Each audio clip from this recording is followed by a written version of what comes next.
welcome in. It is Friday, September 26th. The days just kind of keep moving along.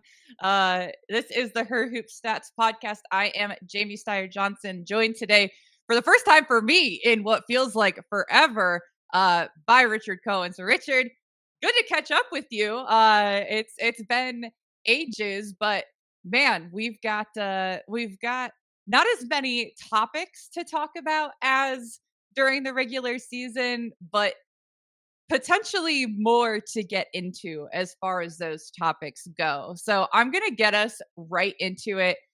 We wanted to start off before we get into the actual playoff games that we have coming up. Obviously, we're not forgetting about those, but we wanted to hit on a little bit of general manager Jonathan Kolb's press conference in New York, talking about some of the decision making that went into deciding not to exercise the option on Sandy Brondello's contract, some of what he had to say about New York season as a whole, what they're looking at going forward.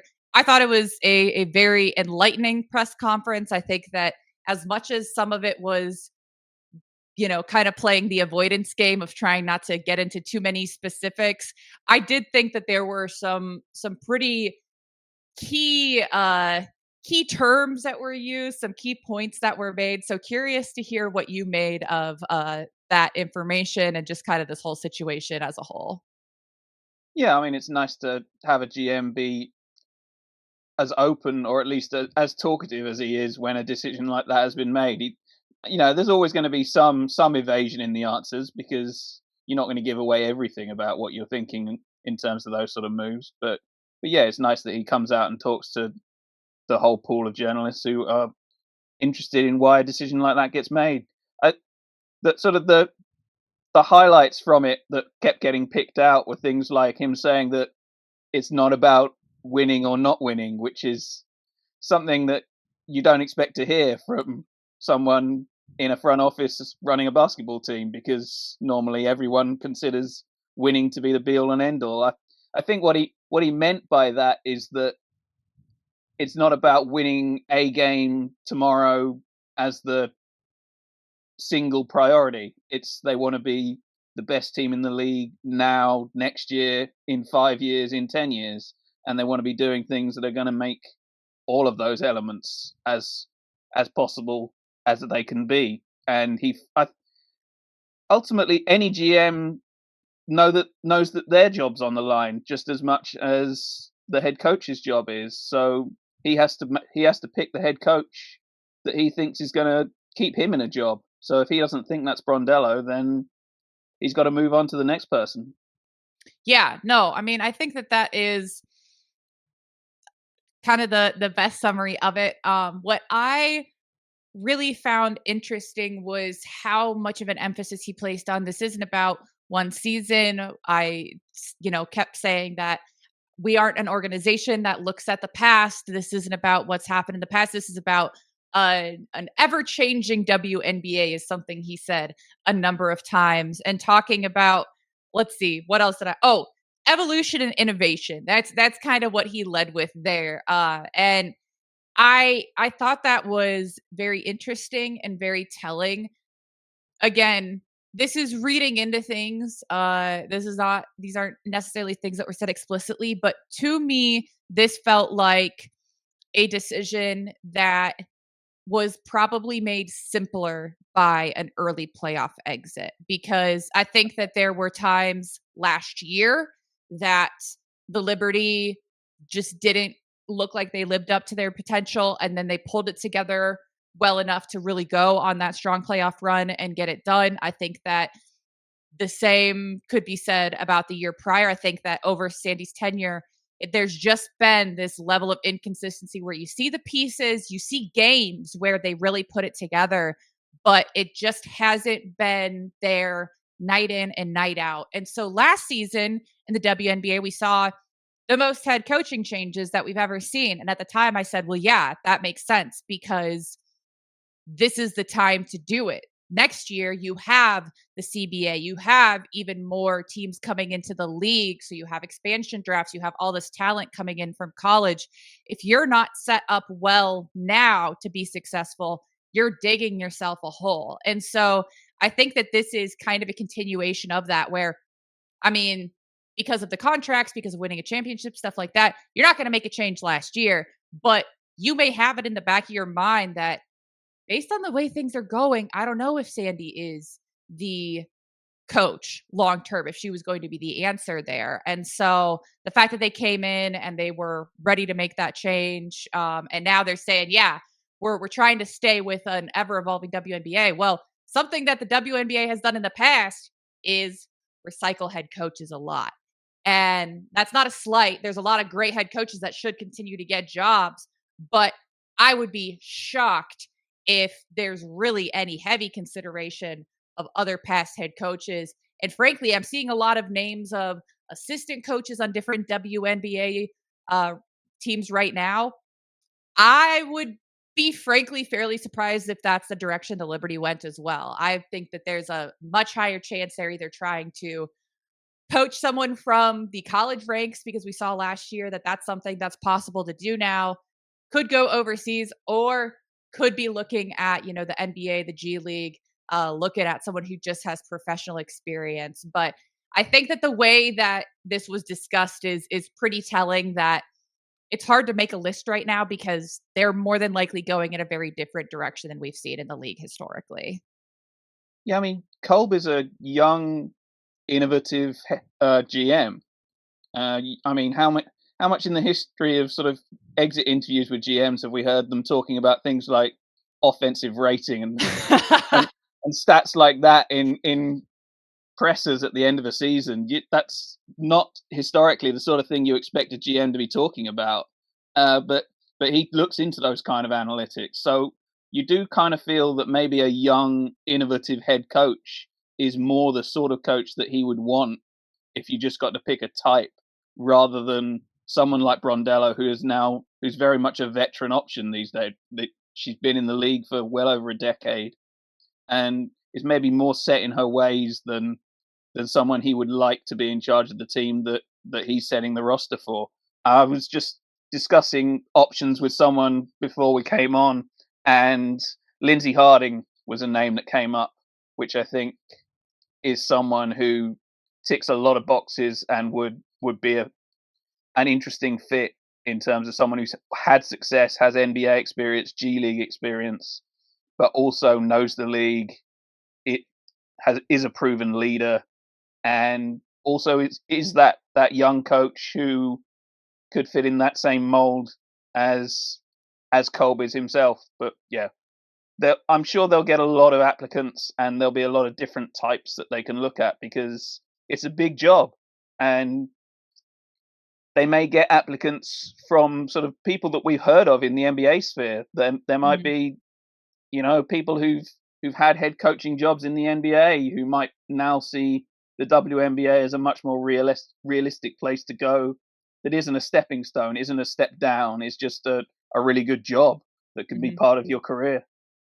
Yeah, and that's a little bit of a difference from the way things have been, again, historically, where you are finally seeing some of that return on investment. You're finally seeing some of that uh, development as far as compensation, as far as opportunity goes, and certainly New York is a place where they have shown that they are more than willing to invest in what's going to make them a great team, a great program. So definitely a lot to keep an eye on there. I'll be interested to see how quickly that develops, but shifting gears, because we still have games to be played, and very Basketball, yeah. consequential games to be played at that. So we are heading into two game threes tonight, Friday, and then there's also going to be a confirmed game four, because both series are tied 1-1. So two games upcoming at Indiana for the Aces, and then the Lynx will be at the Mercury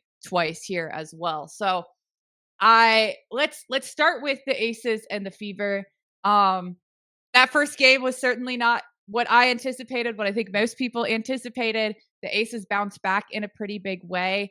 I'm very curious to see how that road environment does for Indiana. We know obviously that they have a very strong fan base. We know that it'll be packed, it'll be loud, but I just wonder how much they can adjust their actual gameplay now to counter the fact that Vegas was able to really key in on Kelsey Mitchell and hold the rest fairly in check for game 2.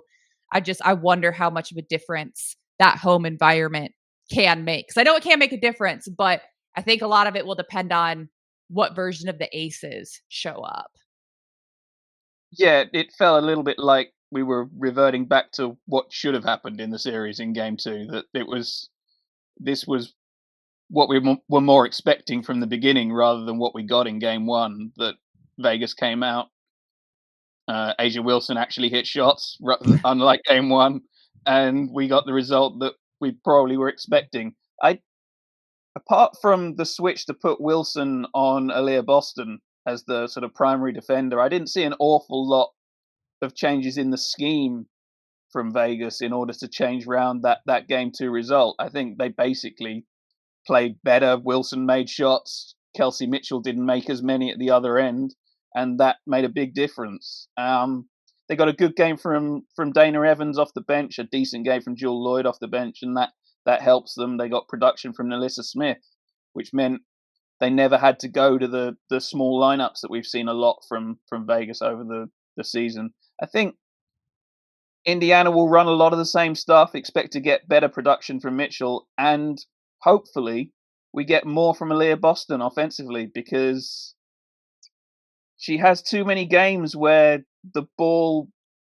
maybe moves through her, maybe she touches it along the way, but where she doesn't attack, where she's not the offensive weapon that she needs to be, and especially with no Clark, this team needs her to be aggressive offensively, whether it's with Wilson guarding her or put into motion where they can get switches, because Vegas will still switch a lot.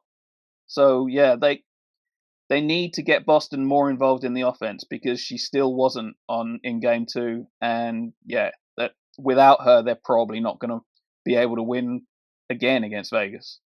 Yeah, that's I think a pretty stark thing to point out there is that even with the way that Indiana frankly dominated in that first game, that was with very little contribution from Aaliyah Boston. And I mean, obviously, having those 11 rebounds, having 5 assists, that's not nothing. But to have 9 shots and 2 of them coming from the 3-point line, that's simply not enough when you have, as you said, a team that's playing without Caitlin Clark, that's playing without a whole bunch of their perimeter players that they've used extensively. Like you truly cannot just ride Kelsey Mitchell through the entire postseason. Like you have to figure out other ways to get people involved. And so in game 2, to have Odyssey Sims step up and shoot over 50% from the floor, to have Lexi Hull come in and score 15 points, that's certainly not a bad thing. And Aaliyah continues to clean up the rebounds and to really dominate the boards. But at the end of the day, I just think that even against as terrific of defense as Asia Wilson plays, you have to find ways to, okay, we get mismatches. We have to find ways to get Aaliyah some kind of look, some kind of shots, because we've seen that even one-on-one, she can and will go up against Asia. You just have to get her in some kind of advantageous position. So I feel like that's what I've been wanting all season from the Fever, is just more consistent usage of Aaliyah Boston, more consistent utilization of her as a scorer, and not just saying that, yeah, we're using her as a hub. Well, that's great. She's a great passer. She can make the plays, but like, you have to also be putting her in good positions to score, not saying, okay, we're going to move the ball through you. But if you want to score, you also have to just kind of create that yourself. Like, that's not a fair position to put a post in. So I think that if they can't do that and don't emphasize that really strongly, especially at home, that's kind of where it stops. Because yeah, you can get great games from your guards, but at the end of the day, you have to have more balanced contribution if you're going to go up against a team like the Aces. Yeah, I've had these same discussions over the years in regards to Brittany Griner. where people sort of said, how many shots is she going to get? Well, how many does she want? It's Mhm. sometimes it's about, even as a post, where it's more difficult, admittedly, because you need to establish position and you need to get the passes from your teammates in order to then get the shots, because you're not just bringing the ball up and creating it yourself. So it is more difficult as a big. But sometimes it's about how many shots you're going to demand to take and forcing the action yourself. And sometimes, yeah, you have to do that as a big, especially when you're down so many options in Indiana where you have no Clark, no Cunningham. So it really is Mitchell and pieces so far for Indiana, and that it's hard for that to be enough. You need Mitchell to have an exceptional game and for then the pieces to step up. So yeah, Mhm. they need more. Absolutely. So we'll kind of get to our series outlooks here in a moment, but I want to touch a little bit more specifically on the Mercury and Lynx game first before we circle back on these game 3 and 4 outlooks. So Phoenix and Minnesota, man, I definitely saw the potential for this to be a contentious series with the way that Phoenix has shown the ability to, I mean, play with anyone, has finally gotten their team fairly healthy down the stretch.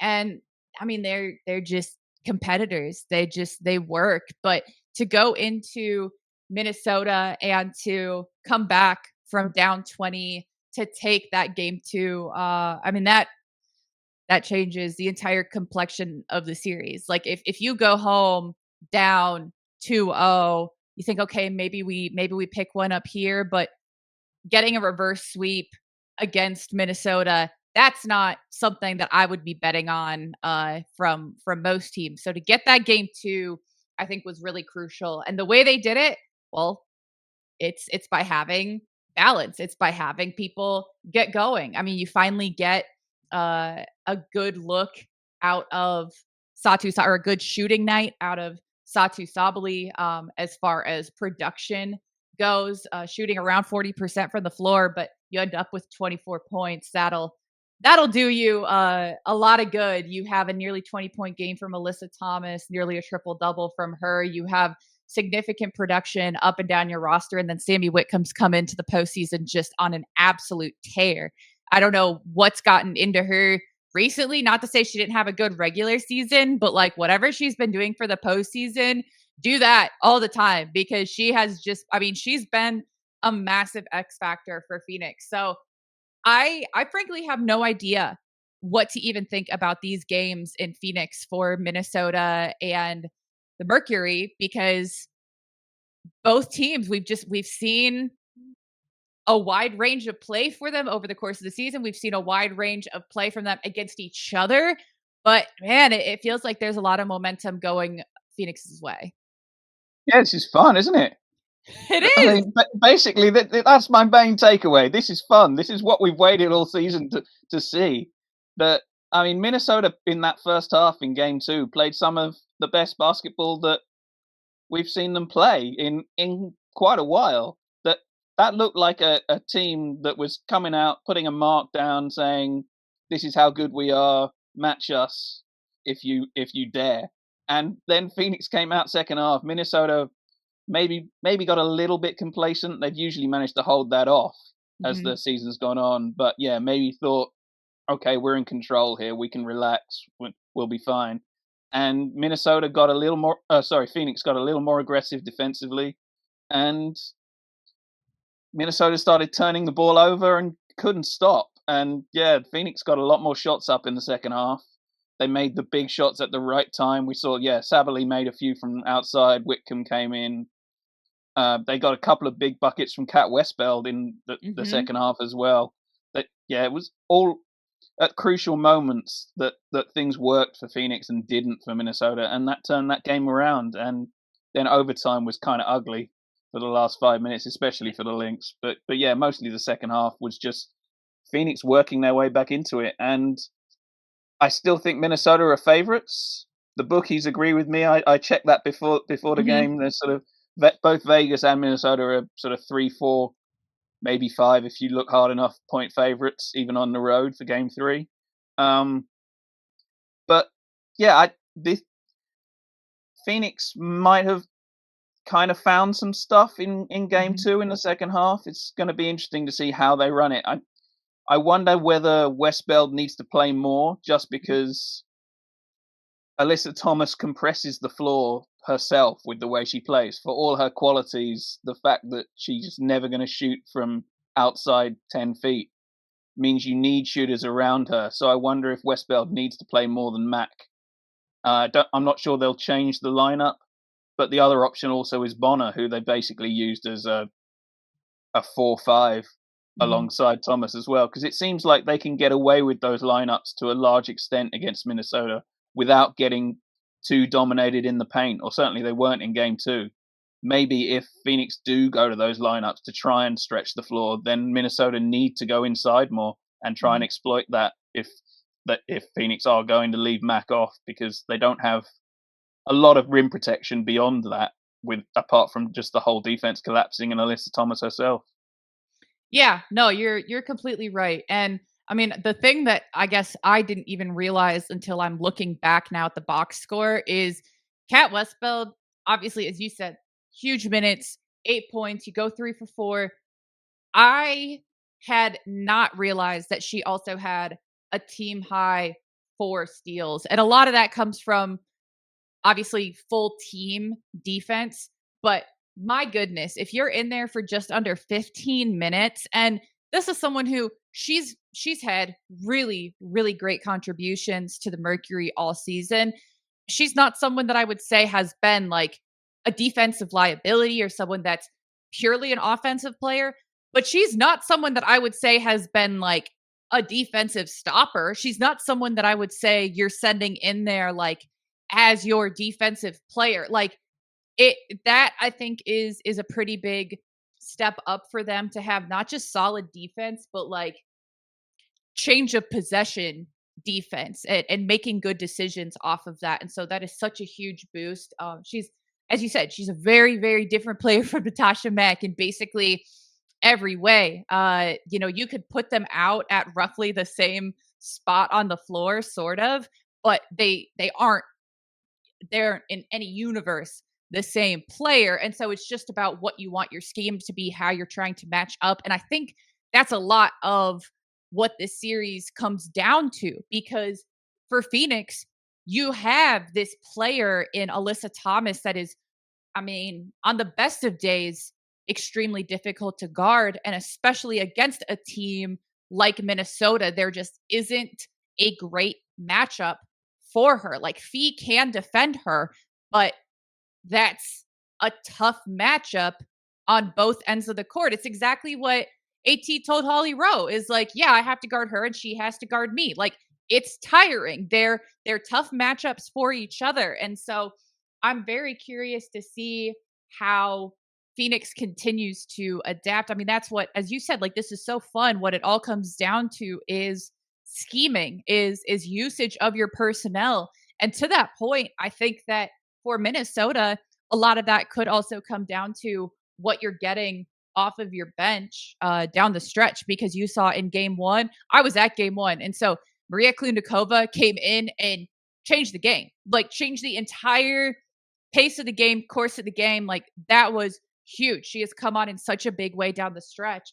And then you have Natisha Heidemann, who had a really great argument for sixth player of the year, has been a massive spark off the bench all season and neither one of them score in game 2. And so that's going to be kind of tough when you have neither of them scoring. You have 3 total points off the bench. Like it I have to admit like I was totally wrong. There was after game 1 there was someone from Phoenix that we have a connection to, we spoke to, and what they said was, yeah, it felt like to start or for this game, for game 1, we were a little bit fatigued and like my family and I were talking, we're like, yeah, you can really tell the difference of having played the last game of your series for Phoenix or for Minnesota, getting that little bit of rest. And that was really evident. And that's something that Phoenix felt was really evident.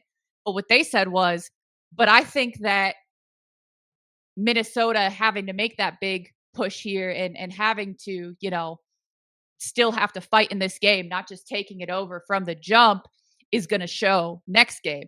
And I was like, I mean, I guess, sure, but Cobb played 37 minutes. Alyssa Thomas played 37 minutes in game one. I was really skeptical of that. I guess the people know what they're talking about, because that's really what it looked like, is that down the stretch, Minnesota got sloppy. Minnesota just kind of got complacent, and Phoenix was ready to jump on it. And so I'm really impressed by the way they responded. I think that even though one of those days is a travel day, having even the barest amount of time to regain your legs for Phoenix to actually get to go sleep in, their own in-season beds for a hot second must help. And so I think that there's the potential for a really big game from Phoenix tonight. I do. I think that there's a way for them to really capitalize off of what they found last game. I don't know that they get both games at home, but it's certainly not out of the question. And I think that game 3 will tell us a lot about how the rest of the series will go. To touch on something you mentioned there, I do think it's going to be interesting whether Reeve uses the bench a little more, whether we see more of Klundikova before, because I mean, she didn't play much in game 2 until the fourth quarter when she got a decent stretch to open that up, or even Shepherd as well, just to give probably Smith, because you're going to be playing Fee most of the game, so mostly Smith, that be getting more rest, and then just everyone with a little bit fresher inside, because you don't have the depth on the perimeter to use too much of the bench there. It's basically the 3 starters and Heidemann. That's no one else is playing out there unless they really surprise us and slide Fee to the 3 and try those lineups. But we've seen none of that so far, so I wouldn't expect that. I'm not sure what Minnesota have to tweak, or if they really need to tweak anything. I think what Reeves said after the game was pretty much that they got outworked on the boards and got sloppy with the turnovers. That's, you expect to be able to clear that up with the same personnel, paying more attention to details and doing what they've done over the last 2 years. So I think Minnesota would expect to take at least one on the road and maybe even finish it off without going home. But this has become a really interesting series, and Phoenix are good enough to beat Minnesota on any night. So I'm looking forward to this weekend with these 2 games. Yeah, for sure. And as you said, like they showed it during the regular season, they're showing it now. Phoenix is very competitive in general, and especially against Minnesota. They've found some really good success there. So I'm curious, do you see either one of these series finishing on the road either way, or do you feel like there's a good shot we get a couple of game 5s here? I think both easily could go 5, but I would, like I said, I still think the higher seeds are the favourites, even though they've now given up home court. There's obviously, we've essentially got best of 3s now with 2 on the lower seed court. But if anyone's going to win it in 4, I would make Vegas the stronger favourite to do that in Indiana, just because Indiana might have had their best game in game 1. And it's about whether you can do that again, whether you get that game again. Minnesota and Phoenix, I think, are tighter and more likely to end up with a game 5 back in Target Center in Minnesota. Yeah, I 100% agree. I think that I hesitate to bet against Indiana because everything they've done has seemed to be sort of against the odds. Like every time someone goes down, every time there's an injury, every time there's some new level of adversity, it's like, well, that's got to be it. And then they figure something out. But at a certain point, I do think that the amount of injuries, the struggles as far as depth goes, has to come home to roost. And for Vegas to have found some level of depth to get some more consistent production outside of their stars, I mean, that definitely makes a really big difference.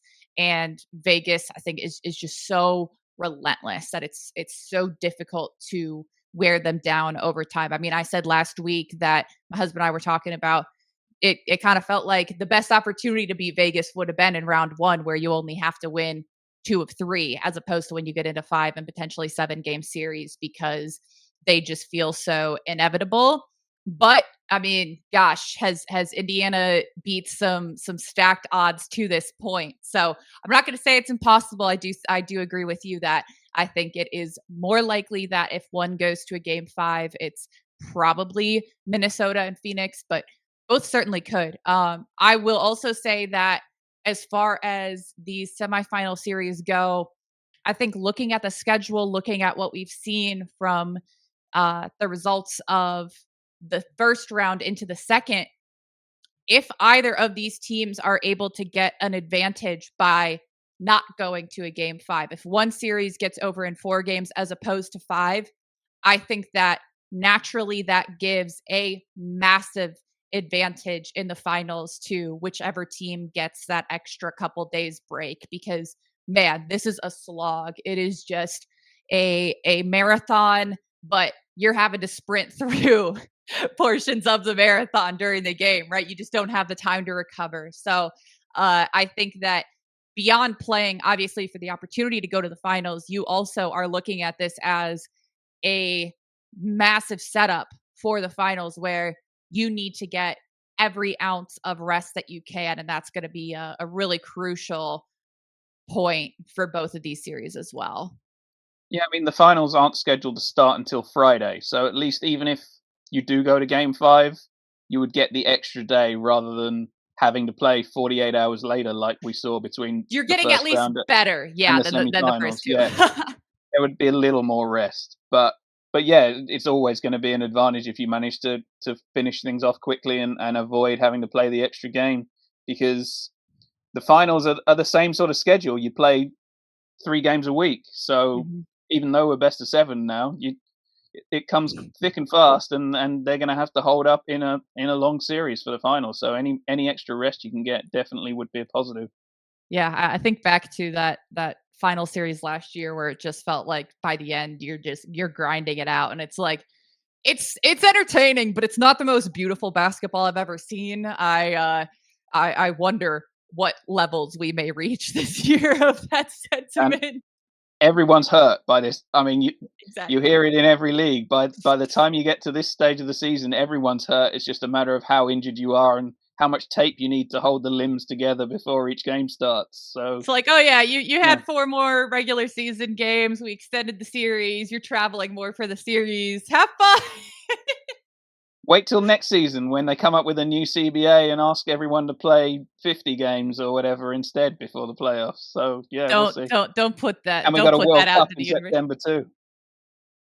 Oh gosh. All right. Well, regardless, it'll certainly be really fun. We have obviously a lot coming up this weekend. By the time Her Hoop Stats pod is back next week, we could have series over. We could be heading to two game fives. There's a lot to be decided here on Friday and Sunday, but oh man, whatever happens, it'll certainly be really, really fun. So, folks, make sure that you are subscribed to all of our content over on Her Hoop Stats. First of all, you could check out the numbers. You can be like Jonathan Kolb. You can get into the offensive ratings. You can do some of your own analysis. Get into the game over on Her Hoop Stats. We also have, as always, all of our awesome content coming out from newsletters, our weekly, or excuse me, our daily weekday podcast, wherever you're listening right now, whether that be on your favorite audio platform or on YouTube. Make sure you are subscribed. Follow us on whatever social media platforms you're on. Those That's always going to be at Her Hoop Stats. You can find me at J Styes, JSTEYZ. You can find Richard mostly on Blue Sky, popping over to the other place on rare, unfortunate occasions on your part to clarify when people need some important information. But we'll be back next week to get into perhaps game fives, for sure the finals, and whatever other craziness comes up in the W before then. So thanks so much for tuning in, folks. Talk to you next week.